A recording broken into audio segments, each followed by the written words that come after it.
Good morning, students. Today I am going to discuss about the topic that is structured query language, in short SQL, and the types of SQL commands. The structured query language, or SQL, is an industry standard language for working with relational database management systems, or RDBMS. Some of the popular RDBMS are Oracle, MS SQL Server, the DB2, Ingress, Postgres, and MySQL. In your class 11 and 12 standard, you will be studying about this RDBMS package, which is MySQL. Basically, the structured query language consists of a collection of commands and syntax used to define the data structures, store data, manipulate data, and query data from database packages. The RDBMS MySQL has full support of structured query language with some extensions. Now let's categorize the list of SQL commands. At first we have the data definition language commands, then the data manipulation language commands, then the data control language commands, then data query language commands, and lastly the transaction control language commands. So let's start with the data definition language commands. The DDL is a set of commands used to define data structures for storing the data.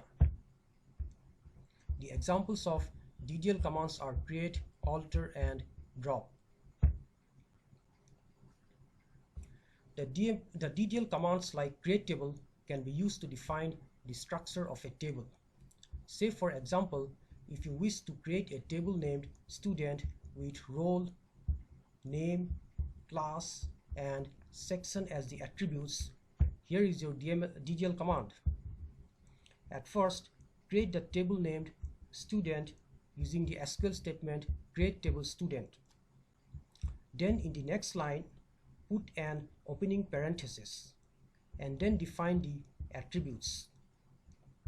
The first attribute role is declared of type integer because roll numbers can accept only numeric values.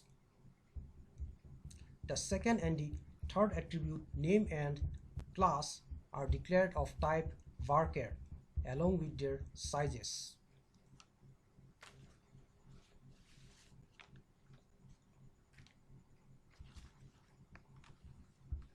Now, if the type is varchar, it can accept alphabets, numeric digits, as well as special characters such as the dollar symbol, the hash symbol, etc.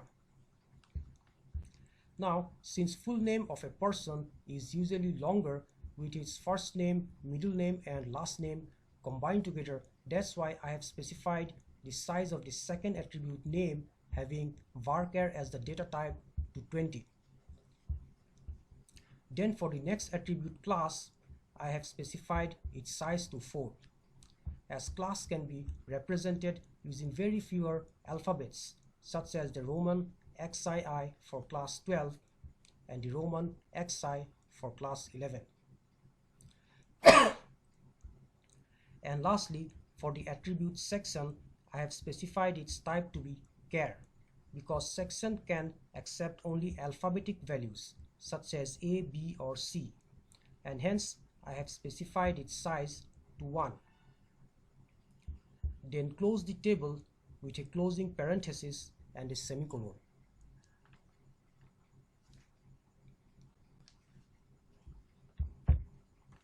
The next statement is the data manipulation language statement or the data manipulation language command.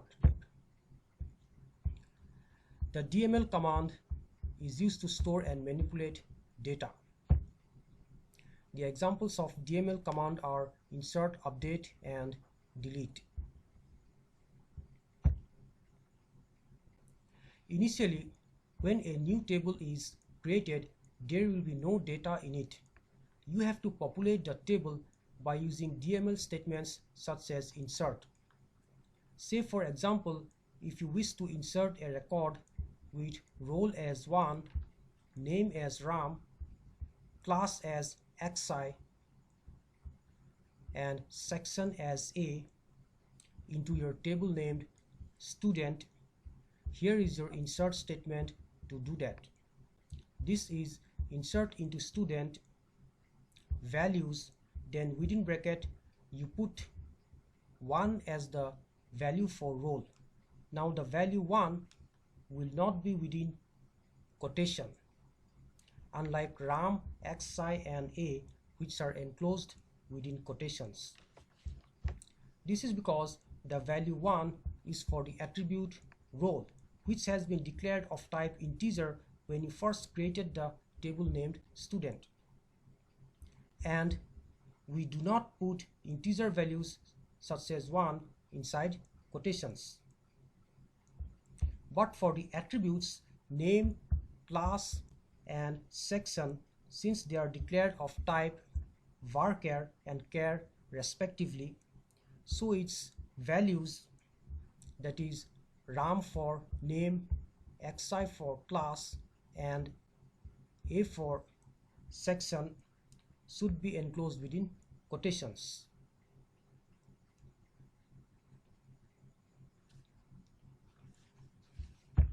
And once you execute this insert statement, you will see the first record, that is 1 RAM, XI and A, getting inserted into the table like this.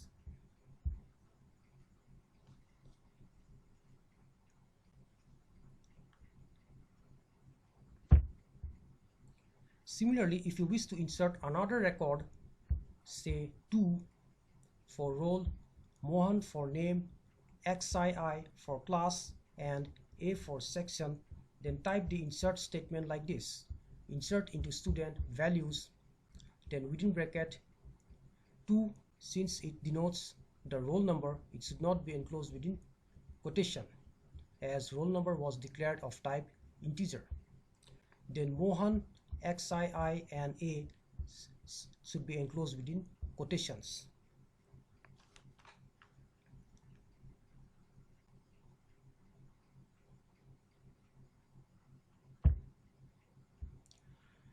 And once you execute this insert statement, you will see the second record getting inserted into the table just after the first record. So this was your first record, and this is the second record which gets inserted just after the first record.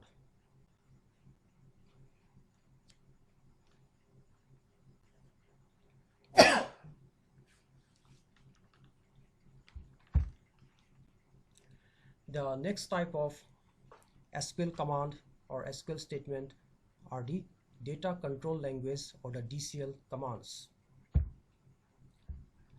The Dcl commands help in managing the security of data. The examples of Dcl commands are grant and revoke. The Dcl command grant is used to grant some privileges to a user for accessing the data in a database.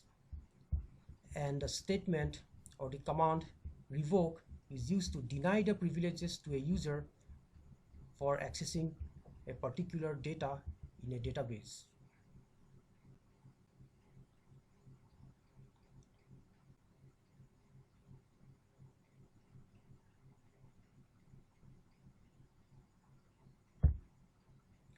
The next type of SQL commands are the data query language or the Dql commands.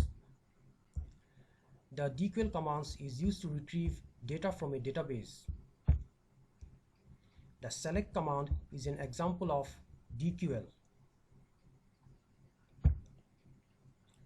Now the Dql commands such as select can be used to retrieve data from a table. Say if you wish to retrieve the data only for the attributes name and class of the table called student, then here is your query. The query says select name, class from student. And once you execute this query, you will see the output table exactly like this.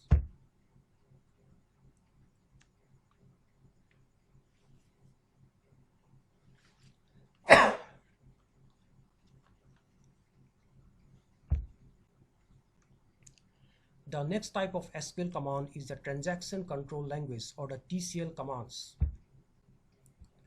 The Tcl refers to a set of MySQL commands which are used to control the transactions in a database system. Some examples of transaction control commands are begin transaction, save transaction, and commit transaction.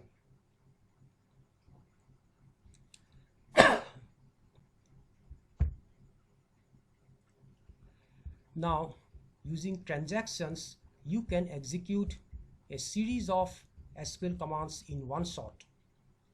Now, this particular transaction starts with a transaction control command, or we can say the Tcl command, which is start transaction, as shown in this slide. Then from the next line, we have the statements to insert two different records into the table student. And once these two insert statements gets executed successfully, the data will get stored into the table student permanently.